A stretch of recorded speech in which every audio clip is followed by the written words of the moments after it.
Terrace ಗಾರ್ಡನಿಂಗ್ಗೆ ಸ್ವಾಗತ. ನಾನಿವತ್ತು ನಿಮಗೆ ಒಂದು ಹೊಸ ಗಿಡವನ್ನು ಪರಿಚಯ ಮಾಡಿಕೊಡ್ತಾ ಇದ್ದೀನಿ. ಇದನ್ನು ಹಳ್ಳಿ ಕಡೆ ಕುದನೆ ಗಿಡ ಅಂತ ಕರೀತಾರೆ.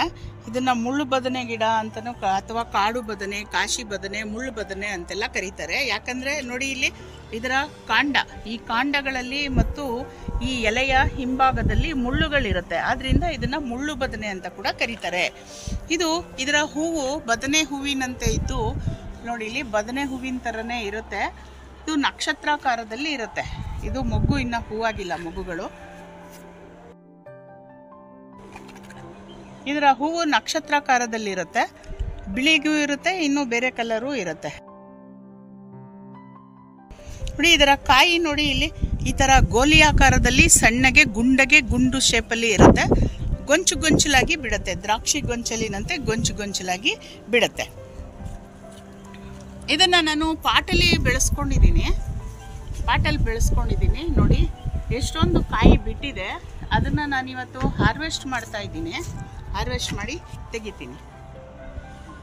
ಇದರಲ್ಲಿ ಗೊಜ್ಜು, ಪಲ್ಯ ಮತ್ತು ಸಾಂಬಾರು ಕೂಡ ಮಾಡ್ತಾರೆ. ತುಂಬ ಚೆನ್ನಾಗಿರುತ್ತೆ. ಇದು ಗಾತ್ರದಲ್ಲಿ ಚಿಕ್ಕದಾಗಿದ್ರೂ ಕೂಡ ಒಳಗಡೆ ತುಂಬ ಬೀಜಗಳಿರುತ್ತೆ. ಇದನ್ನು ಜಜ್ಜಿ ತೊಳೆದು ಆ ಬೀಜನೆಲ್ಲ ತೆಗೆದು ನಂತರ ಉಪಯೋಗಿಸ್ಬೇಕು. ಇದರಲ್ಲಿ ತುಂಬ ವಿಟಮಿನ್ ಇರುತ್ತೆ, ಕಬ್ಬಿಣಾಂಶ ಜಾಸ್ತಿ ಇರುತ್ತೆ.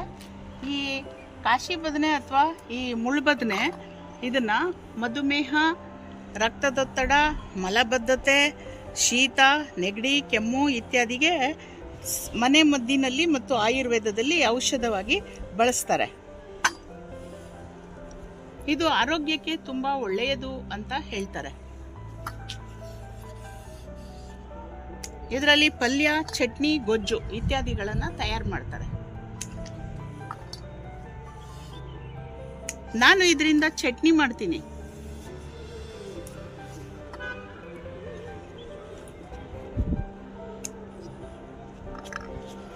ನೆಲದಲ್ಲಿ ಬೆಳೆದ್ರೆ ಇನ್ನೂ ತುಂಬ ಕಾಯಿ ಬಿಡುತ್ತೆ. ಪಾಟಲ್ಲಿರೋದ್ರಿಂದ ಇಷ್ಟು ಬಂದಿದೆ. ಇದು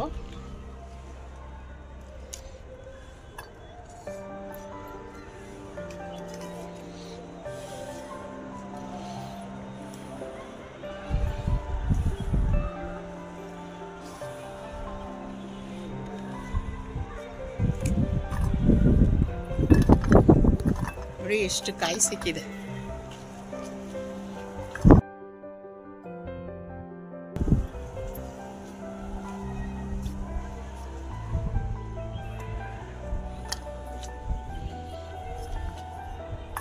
ಇದು ಕಾಶಿ ಬದನೆ, ಮುಳ್ಳು ಬದನೆ ಅಥವಾ ಕುದನೆ ಗಿಡ ಅಂತ ಕೂಡ ಕರೀತಾರೆ.